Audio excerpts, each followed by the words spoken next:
The DMV is not exactly coming clean with what they're doing with the $50 million they receive annually by handing out our personal information to commercial requesters. There's a law protecting the right to do this, but following our discussion on this very topic from last week's show, legislators are now digging into it. When I requested to talk with a DMV official about the profit they take off of our personal information, they did release this statement in part, quote, DMV does not sell driver information for marketing purposes or to generate revenue outside of the administrative cost of the program. DMV is statutorily required to provide certain driver and vehicle-related information and is permitted to recover its costs for doing so. They went on to say the Federal Driver's Privacy Protection Act states that information contained in a motor vehicle record cannot be released unless the information is requested and used for permissible use. A permissible use only allows a release on a non-confidential information. So that's where we pick things up with our panel, Jim Veros, Alex Tavlian, and Miguel Arias. And Jim, I'm going to begin with you because the DMV added the examples of why personal information is shared with certain requesters, commercial requesters, car recalls, background checks, car insurance, but they're leaving us in the dark for one important thing. How much money really goes to cover their costs? $50 million. Are we led to believe that? Well, and there's another law that they don't talk about, and that's the California Consumer Protection Act, right? And I tried reading that online, and I'd still be there and not being here at the show taping. We're all confused. Yeah, a little bit. So once again, they are correct that you're allowed to cover cost.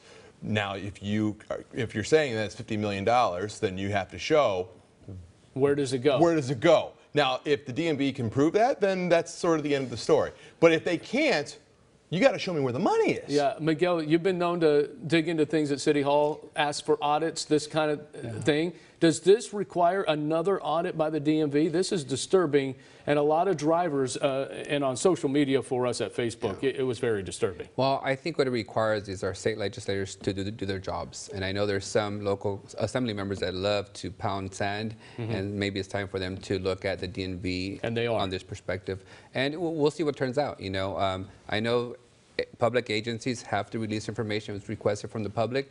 We typically recover our costs, but it's hard to believe that it would cost you $50 million today to generate a computer-generated file and send it off to somebody. The computer-generated file that is probably created in the 1950s from the very first computer. Yeah.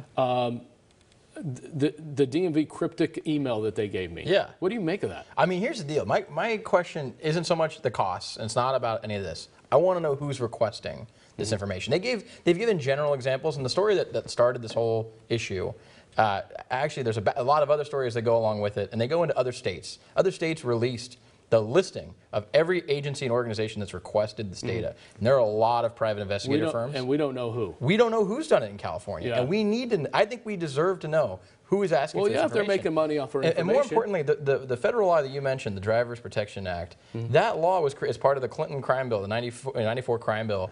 That law was created because of a private investigator who requested DMV information, got it, and a stalker that had hired the private investigator murdered a Hollywood celebrity. That's right. And so that case right there is the basis for that law. And yet, private investigators have an exemption through this law. So they created a law and then gave a loophole to the guys they created the law for. Well, this is going to continue. We have legislators looking into this just from our discussion, not only from this week, but from last week as well. So we're glad that something is going to be done. We don't know when. I want to get to Kamala Harris here. She calls it quits. She says she's going to return to the Senate full time. Christine Pelosi, the House Speaker's daughter, she sent out a tweet. And I want to read this because this is what we're going to talk about real quick. We can't tell the story about Kamala Harris 2020 without speaking of sexism, misogyny of black women, and big money in politics. Kamala has the integrity to see that she could overcome one or two, but not all three. Is this about those things, or is it about not resonating with voters?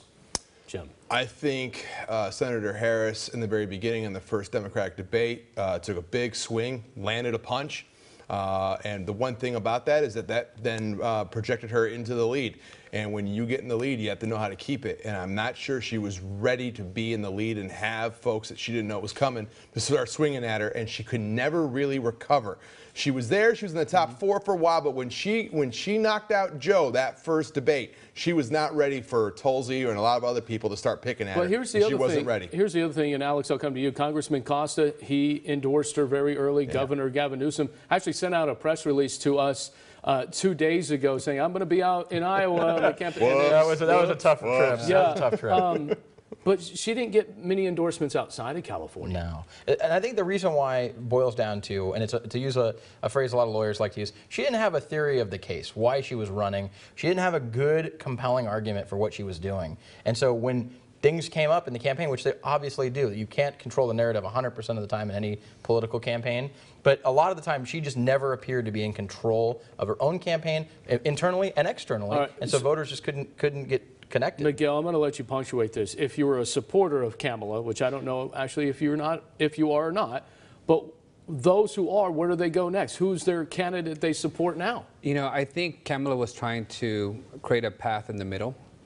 For moderates, and there's plenty of moderates still left in the country, especially in some of the critical swing states, and here in the Valley. And you know, to the points that have been made today, I don't think voters care about a congressman from the Central Valley endorsing you or how many times you dance with folks.